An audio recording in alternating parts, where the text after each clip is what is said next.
Hello everyone, that Manga Kid here to give my full review of Horimiya. Finally.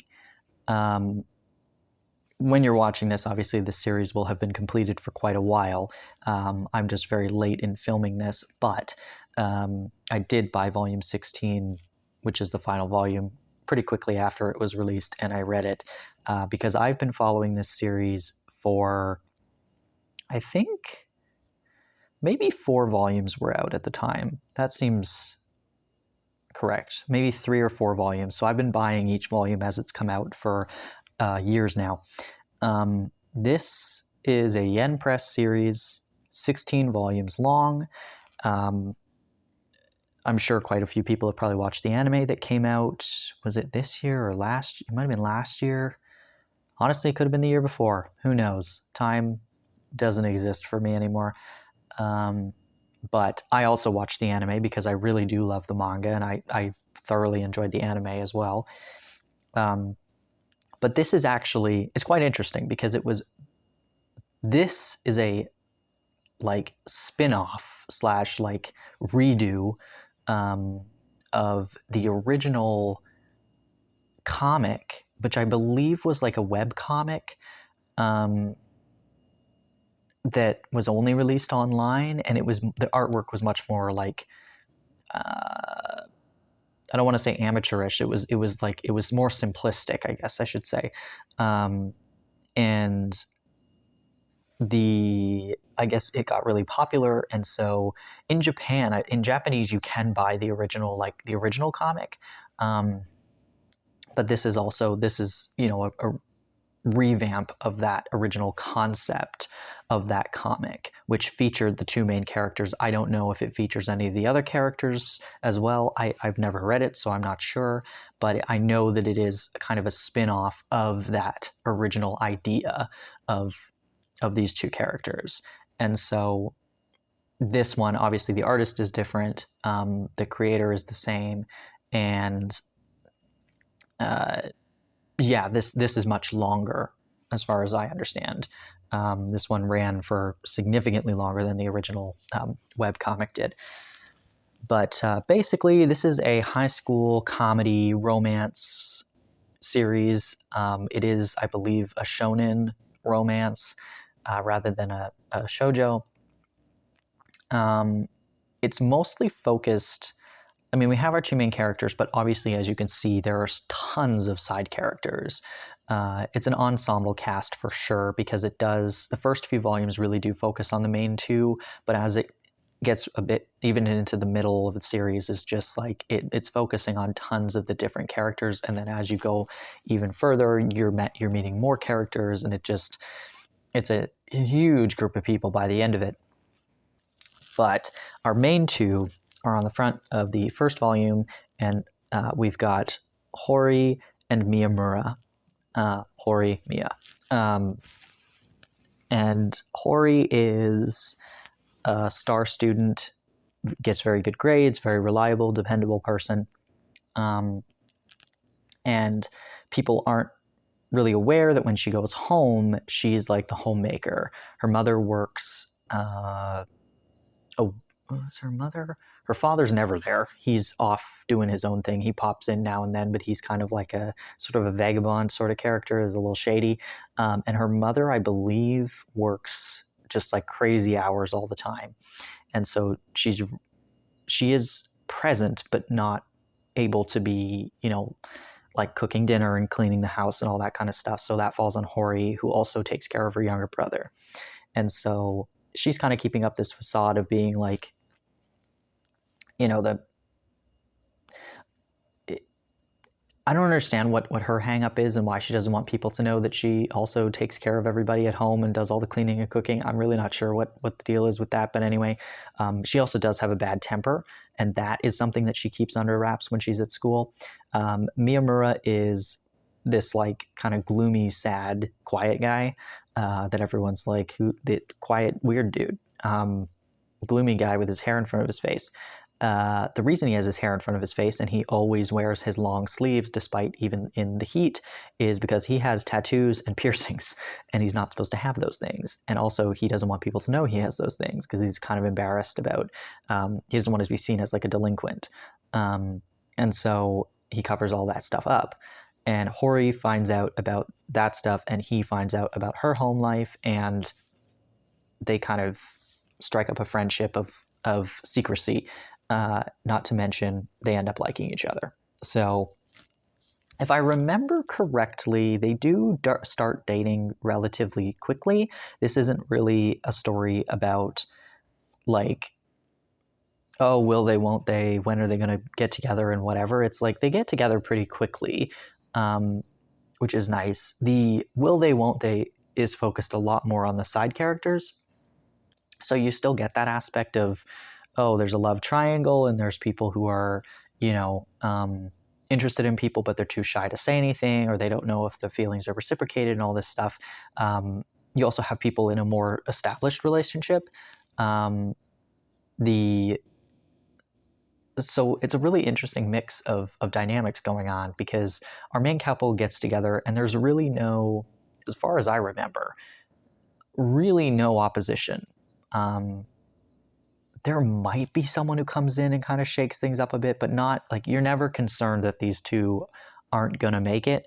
So that kind of drama just really isn't the thing. It's not the point. The point of this series is that it's funny and that it's ridiculous and that these characters are charming and silly and stupid and cute and all of these things. And like I said, from the side characters, you get a lot of that, like, will they, won't they? Obviously you like each other, just say it.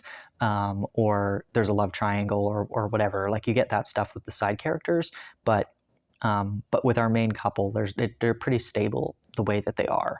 And so it definitely feels like this could have been shorter. This series is 16 volumes long, which is very long for a kind of a romantic comedy that's sort of like a shorter form factor. Like, the chapters are, I don't think the chapters in themselves are short, but each chapter is kind of its own little gag. And then, it does have the overarching story and the characters and plot lines and all that stuff, but it's still like, there's usually a punchline at the end of the chapter sort of feeling. There's a joke that happens or something kind of payoff is going on. And so for something like that, where this series is clearly started off as like a comedy sort of gag manga that happened to have some romance in it sort of thing, for it to run 16 volumes is a lot. And I think that's maybe why so many characters were added. Because they're like, how many times can we kind of tell this same sort of joke over and over about this character type? Oh, let's add a new character and they'll throw in a new dynamic. That's kind of what it started to feel like. Not that I didn't like the other characters, because honestly, I can say that there wasn't really a single character in here that I didn't like. It just gets to a point where you're like, who's this guy? Guy with long hair. Oh, there's another guy with a longish hair. Okay. And so you're kind of trying to tell who's who by the end of it. And it certainly didn't help that I was reading this volume to volume. And by the end of it, when we had caught up with Japan and, the volumes were coming out very slowly, it was very difficult. I think at some point here, there was a year or so between the volumes. And, you pick up the next one. And this was a very fun one to read as it was coming out, only because when the volume would come out, I'd be like, oh, it's a fun, lighthearted romance comedy that I can just read, and it's funny, but it didn't help me trying to remember who the hell was on the page, aside from the main few. But it definitely goes a bit stale, particularly in the middle, I found, and then it kind of picks up again and finds its stride. The first chunk of the story is really excellent. It's very funny. I often laughed out loud reading it. I did find around the middle part being like, do I like these people? Particularly Hori. She is quite aggressive and very,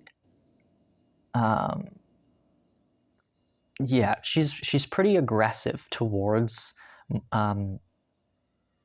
Miyamura, and he doesn't really seem all that bothered by it. But like as the reader, I'm like, there is no circumstance that I would be interested in dating this person, based on the way that she behaves and the way she treats him. And it's not throughout the whole thing, but there was a point kind of in the middle area where I was like, okay, I feel like she's being like mean. I feel like she's just being mean rather than playful or flirty or whatever. And I think maybe there was just a chunk where it was like really focused on their relationship that I started to get like, I don't think I like this very much. But as the other characters started coming in more and more again, it was brought back, the mood was brought back up. But that is my one gripe about this is there are points where I just felt like she was just not particularly a fun person to be around, and I felt like he deserved better. And that, yeah, it just, but then there are parts when I really did like the two of them together. So anyway, all of that to say, I really enjoy all the side characters. And I don't hate the main two. I do quite like them as well. I just, I did have some problems with the relationship that was portrayed. But yeah, I think, and also her little brother is fantastic. He is such a fun character. Really, really well done. I think his name's Sota. Is it Sota? Anyway, doesn't matter. I think he is probably one of my favorite little sibling characters, because normally if there's a younger sibling, I just hate them. I can't. They're usually very annoying. And this little brother is such a sweet kid who's just really, really appreciative of his older sister, and really likes Miyamura, and I just felt like he was a really excellent addition to the story, and he's in quite frequently because a lot of the time we see her and Miyamura at her house. Yeah, just what a great character. And obviously a difference because everybody else is high school age, but he's younger, and so to add that kind of aspect to it, really kind of rounded out these characters who interact with him, because you get to see Miyamura interacting as like an older brother figure, and you get to see Hori interacting as a legitimate older sister to this child, but also kind of a caretaker. But yeah, no, there's excellent characters in this story. I do definitely recommend it. I would say, give a few volumes a try. And if you're feeling like by volume 3 that you're feeling like some of the jokes are getting stale, or that, you're just not super invested, then maybe the series really isn't for you, because I'm not going to lie to you and say that it gets like phenomenally better as it goes or anything. What you see in the first few volumes is basically what you're going to get throughout the entire thing. And also it'll just keep adding more characters with different gags and jokes and stuff in, and character dynamics, but it doesn't do anything groundbreaking. There's no super big plot twist, that's going to blow you away. It is, at the end of the day, a romantic comedy with a large cast of characters. So anyway, thank you for watching. If you've read this, I would love to hear your thoughts on it.